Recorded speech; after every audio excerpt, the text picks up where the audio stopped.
Olá, estudante, tudo bem? Eu sou a professora Ana Paula Gomes. Seja muito bem-vindo ao canal. O vídeo de hoje é dedicado aos professores aqui inscritos do canal. Como elaborar um plano de aula? Bem, eu elaborei um plano de aula fictício como se eu fosse ministrar uma aula sobre a separação das funções estatais. E eu trouxe aqui a estrutura de um plano de aula. Basicamente, eu dividi o plano em assunto, tema gerador, intertexto, objetivos, que se subdividem em objetivo geral e objetivos específicos, metodologia, recursos didáticos, etapas da avaliação e as referências como pontos de partida. Nesse exemplo hipotético, estou a elaborar um plano de aula sobre a separação de poderes e sistema de freios e contrapesos na Constituição Federal. Há vídeo no canal sobre esse conteúdo. Bem, o tema gerador a ser desenvolvido, a ser trabalhado como, digamos, um brainstorming para os alunos.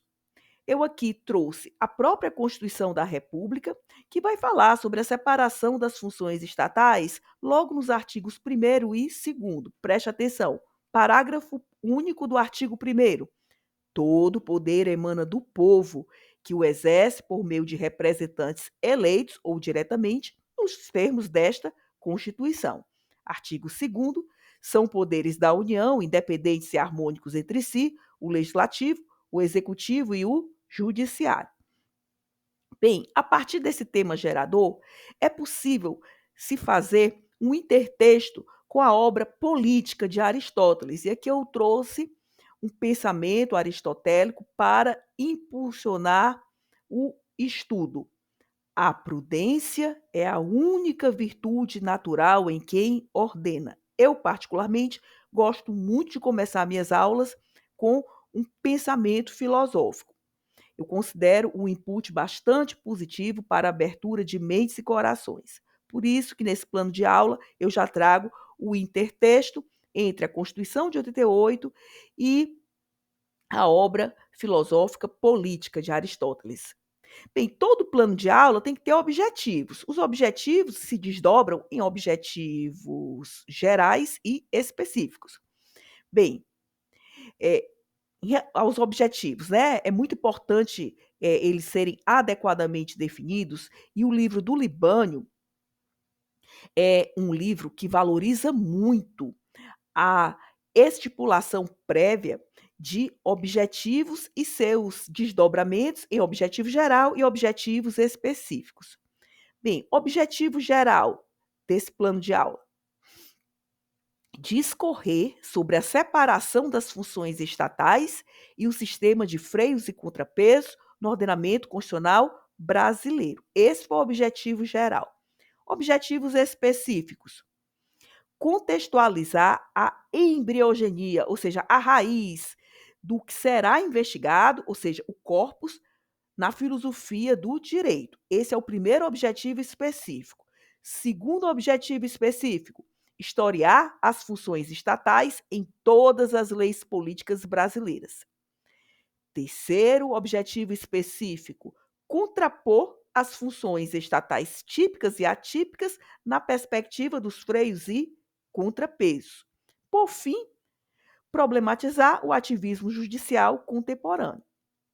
Esses serão os objetivos específicos a serem trabalhados nessa aula que está cá planificada. Por isso que é muito importante, quando você terminar de ver esse vídeo, eu vou deixar o link do vídeo que eu gravei exatamente a aula. A aula em si já foi até gravada e está disponível no canal.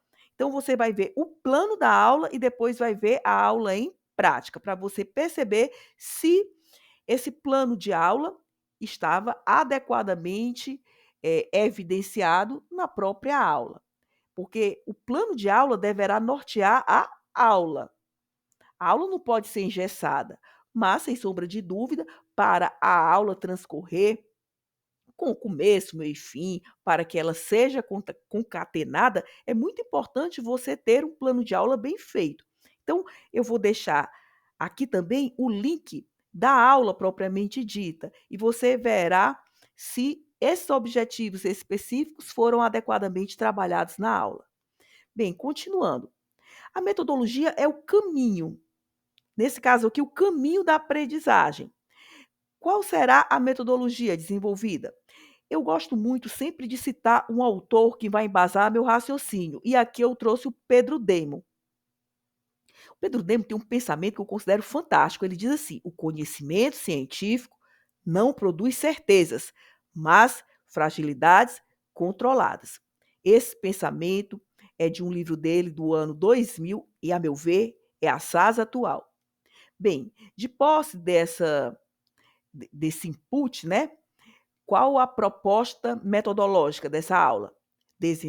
Desenvolver-se-á aula expositiva com o intuito de apresentar o objeto cognoscível de modo reflexivo, a valorizar o processo de construção interdisciplinar do conhecimento. É muito importante trabalhar com os chamados temas transversais. Vou até repetir a metodologia a ser desenvolvida. Desenvolver-se-á aula expositiva com o intuito de apresentar o objeto cognoscível de modo reflexivo a valorizar o processo de construção interdisciplinar do conhecimento. Por que eu utilizei esse caminho? Porque método é caminho. Porque a aula ficou gravada para vocês. Vocês vão ver essa aula gravada, ato contínuo. Então, eu não teria outro caminho que não uma aula expositiva. Mas, com os alunos em turmas presenciais, várias estratégias metodológicas podem ser utilizadas, por exemplo, oficinas, aulas de campo e o que estiver adequado aos objetivos de aprendizagem. Então, observe que Demo e Libânio dialogam e os objetivos, tanto geral como específicos, deverão dialogar com os aspectos metodológicos. Eles andam sempre de mãos dadas. Objetivos e metodologia andam de mãos dadas. Bem, claro que para uma aula tem que saber trabalhar também com os recursos didáticos adequados. Eu aqui trabalhei com duas formas de recursos didáticos, os recursos didáticos principais e os secundários. Numa turma presencial, eu trabalho muito com pincel e lousa, até porque eu faço muito brainstorming. E o pincel e a lousa é um recurso secular, mas é muito importante até hoje para registrar as aprendizagens e os momentos de tempestade mental, tanto do professor como dos alunos, que é o chamado brainstorming. Bem, os secundários, podem ser vários. Imagens, textos, áudios, computadores, filmes a título ilustrativo. Normalmente, quando eu termino a aula, eu gosto sempre de sugerir um filme ou um vídeo complementar ao conteúdo. Bem, e claro que todo o conteúdo precisa ser avaliado. A avaliação é muito importante para se obter o feedback de fato, né? Se a aula foi positiva, se foi negativa, como poderia melhorar. Quando nós falamos em avaliação, há 3 momentos de avaliação: a avaliação diagnóstica, processual e a avaliação a posteriori. Bem, antes de ministrar o conteúdo, é muito importante se trabalhar com um teste ou com um breve questionário para você conhecer o que o aluno sabe daquele conteúdo. Essa é a ideia da avaliação diagnóstica. Ela é prévia ao processo de ensino-aprendizagem. E por que o nome é diagnóstica?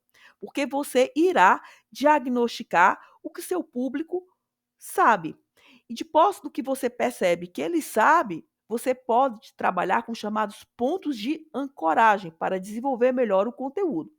E se os alunos desconhecerem aquele assunto, aí você já percebe que terá de ser o mais acessível possível, né?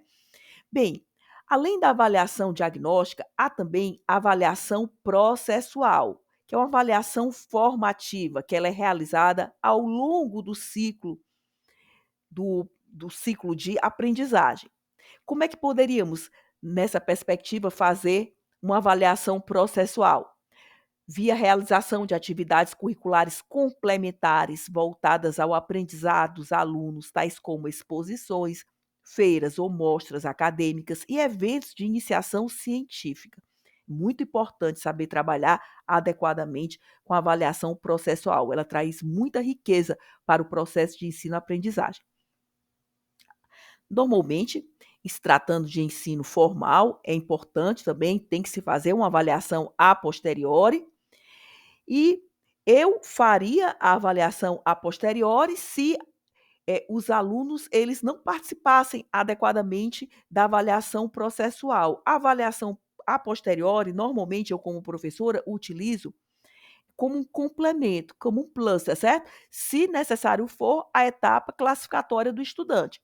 Vamos admitir que o estudante não quis participar da avaliação processual, onde ele poderia pontuar aqui, e aí, para ele não ficar de fora, né, para ele ter a nota dele, eu faria uma avaliação, eh, para observar a classificação dele, né, se ele tem nota ou não para poder avançar.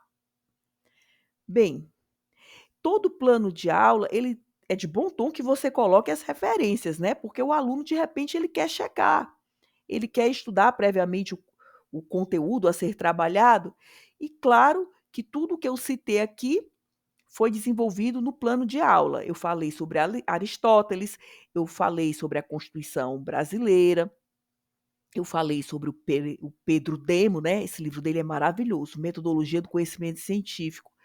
E um livro muito bom para quem é professor, sobretudo a educação básica, é esse livro de didática do Libânio. Para concurso público, por sinal, o capítulo 3 dele é de leitura imprescindível. Bem, queridos professores aqui do canal, espero que o conteúdo de hoje tenha sido útil. Gratidão por sua audiência. Até o próximo vídeo!